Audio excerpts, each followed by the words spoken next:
নমস্কাৰ সকলোকে। অসম পুলিচৰ উপযোগী হোৱাকৈ অসমক কেইটামান গুৰুত্বপূৰ্ণ প্ৰশ্নটো লৈ অহা হৈছে, গতিকে ভিডিঅ'টো চাই যাব আৰু চেনেলটো ছাবস্ক্ৰাইব কৰি ল'ব। প্ৰথম প্ৰশ্নটো হৈছে, which city in Assam has Asia's largest dry fish market? অসমৰ কোনখন চহৰত এছিয়াৰ সৰ্ববৃহৎ শুকান মাছৰ বজাৰ অৱস্থিত? ইয়াৰ উত্তৰটো হৈছে Jagiroad. In which year was the Assamese novel Miri Jiyori published? অসমীয়া উপন্যাস মিৰি জীয়ৰী কোন বছৰত প্ৰকাশ পাইছিল? 1894 চনত। Which Assamese poet is also known as ধনী কবি? ধনী কবি বুলি কাক জনা যায়? Binanda Chandra Barua. Who created the position of Borpatra Gohain?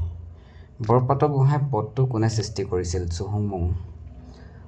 On which hill in Guwahati is India's third largest national flag located? Guwahati কোনটো পাহাৰত ভাৰতৰ তৃতীয় বৃহৎ ৰাষ্ট্ৰীয় পতাকা স্থাপন কৰা হৈছে? চৰণীয়া পাহাৰ।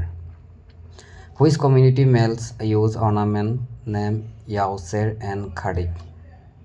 কোনটো সম্প্ৰদায়ৰ পুৰুষে য়াওচেৰ আৰু খাৰিক নামৰ অলংকাৰ ব্যৱহাৰ কৰে? ডিমাছা।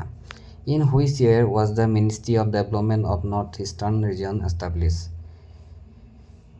উত্তৰ পূৰ্বাঞ্চলৰ উন্নয়ন মন্ত্ৰালয় কোন বছৰত স্থাপন কৰা হৈছিল? 2001 চনত।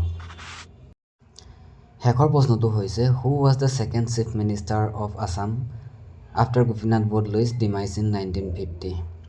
1950 চনত গোপীনাথ বৰদলৈৰ মৃত্যুৰ পিছত অসমৰ দ্বিতীয় মুখ্যমন্ত্ৰী কোন আছিল? বিষ্ণুৰাম মেধি।